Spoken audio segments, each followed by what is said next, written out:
Problem dari pemerintahan Presiden Jokowi ini yang saya 2 kali mendukung dalam pemilihannya, ya, itu adalah mungkin ada perbedaan antara yang dijanjikan dan yang dilakukan. Yang sangat menurut saya signifikan yaitu kita ingatkan dulu mantranya Pak Jokowi itu revolusi mental. Itu periode pertama, periode kedua kagak ada lagi. Ya, tapi pada esensinya dulu saya termasuk yang sangat mendukung memang di Indonesia. Saya juga mendukung revolusi mental. Yang diperlukan revolusi mental, tapi dalam prakteknya kan lebih revolusi fisik. Sekarang kan zaman sekarang bisa Google ya. Kita Google berbagai indikator yang dibuat internasional lah. Misalnya Freedom House, misalnya ada juga Reporter Sans Frontier atau dibikin Human Rights Watch, banyak lah, bahkan dibikin oleh UNICEF, oleh PBB ya. Saya kira perasaan regresif itu kelihatan dari angka-angka memang betul. Gitu, jadi ada kuantifikasi. Ada kuantifikasi. Saya kira sulit untuk membantah itu ya. Dan saya kira nggak ada gunanya membantah untuk apa, kan lebih baik kita belajar menerima kritik sebagai diagnosa. Budaya kita yang tidak unik Indonesia adalah kalau ada pemimpin baru, apalagi dari kelompok yang berbeda, semua yang dilakukan kelompok pemimpin lama itu jelek, bahkan kalau perlu dimangkrakan lah proyeknya. Ya, pokoknya seolah-olah dia starting from zero lagi. Iya, bahkan yang dilakukan yang sebelumnya tuh minus gitu.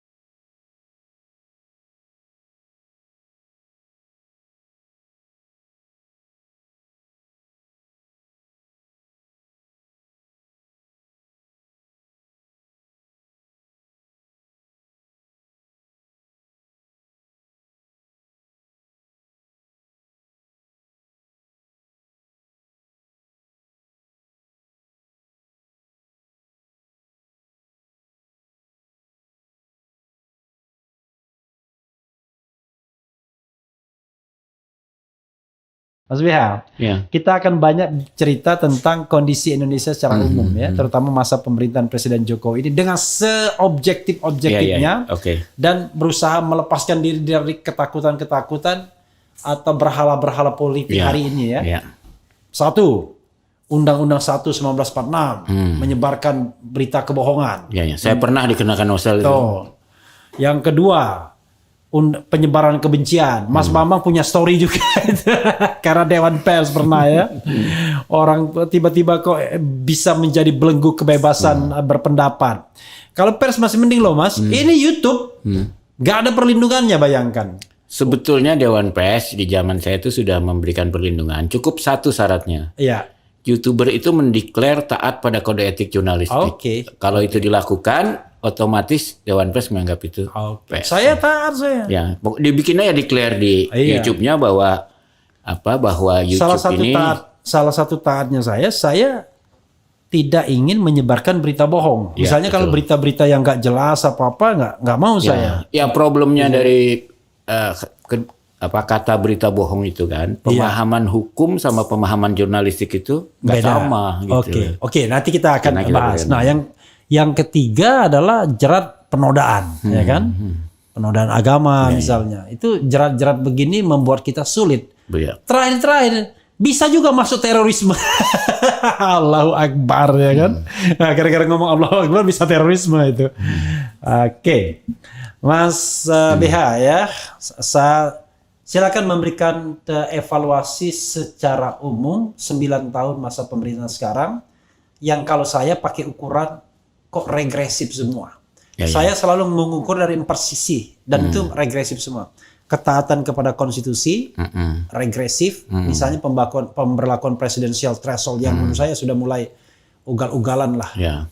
Kemudian yang kedua, perlindungan HAM.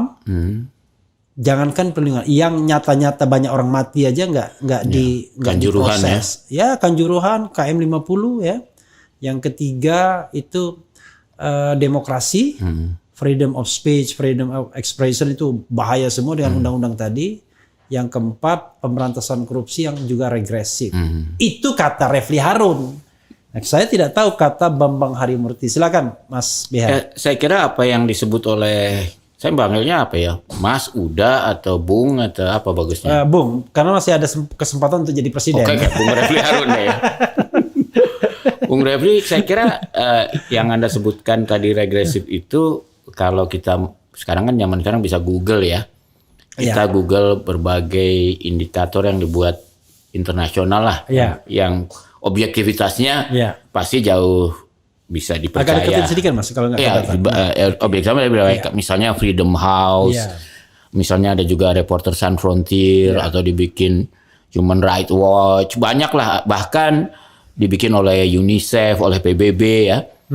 Saya kira perasaan regresif itu kelihatan dari angka-angka memang betul. Gitu jadi ada kuantifikasi. Ada kuantifikasi.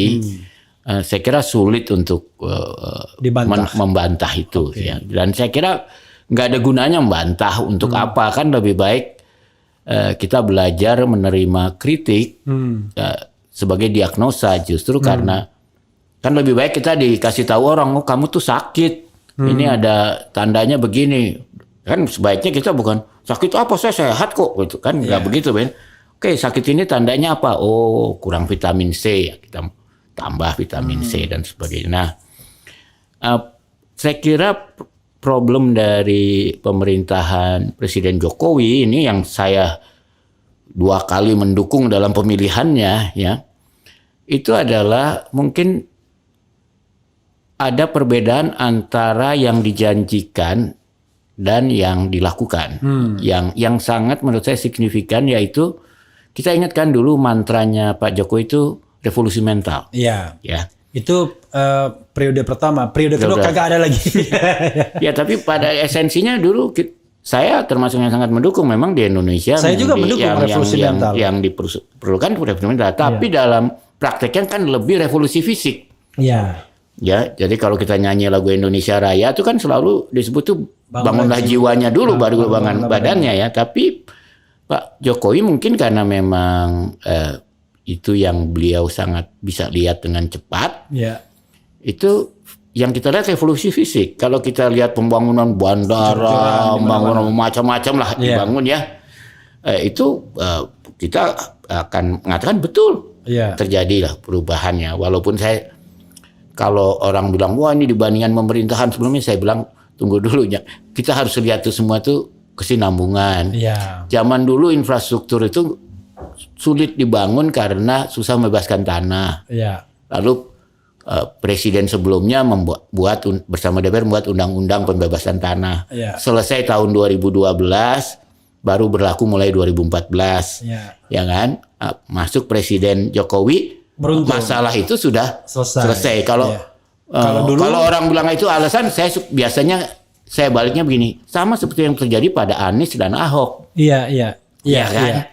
Ketika jadi gubernur, Anies menikmati karena udah ada undang-undang itu sehingga dia bisa membebaskan jalan MRT yang tidak bisa dilakukan di zaman Ahok, bukan karena Anies atau Ahok lebih pintar siapa lebih benar, tapi memang kondisi ekosistemnya sudah berubah karena perilaku perbuatan dari orang sebelumnya. Jadi kita ini kan problem budaya kita yang tidak unik Indonesia adalah kalau ada pemimpin baru, apalagi dari kelompok yang berbeda, semua yang dilakukan kelompok pemimpin lama itu jelek, bahkan kalau perlu dimangkrakan lah proyeknya. Pokoknya seolah-olah dia starting from zero lagi. Bahkan yang dilakukan yang sebelumnya itu minus gitu. Ya kayak sekarang di DKI sekarang. dan menurut saya itu kan itu sayang ya. Untungnya, coba saya bayangin dari semua proyek-proyek yang bisa survive ke pergantian pimpinan itu, proyek-proyek jangka panjang yang ada perjanjian dengan negara asing, misalnya MRT. Itu pun diakalin kan. Namanya diubah, busway, MRT itu setiap kali ada pergantian gubernur berubah namanya. Padahal barangnya sama, proyeknya sama, yaitu branding nggak apa-apa lah, itu tidak. Saya sih kalau soal branding itu selama proyeknya jalan terus nggak apa-apa lah. Itu nggak apa-apa lah ya.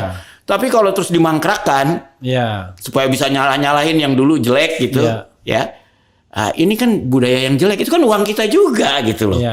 Ya bayangkan kalau sekarang misalnya apa yang dilakukan Presiden Jokowi, ada presiden baru nanti 2024 semua yang dilakukan Jokowi dianggap salah, dimangkrakan, ini rugi kita juga. Iya.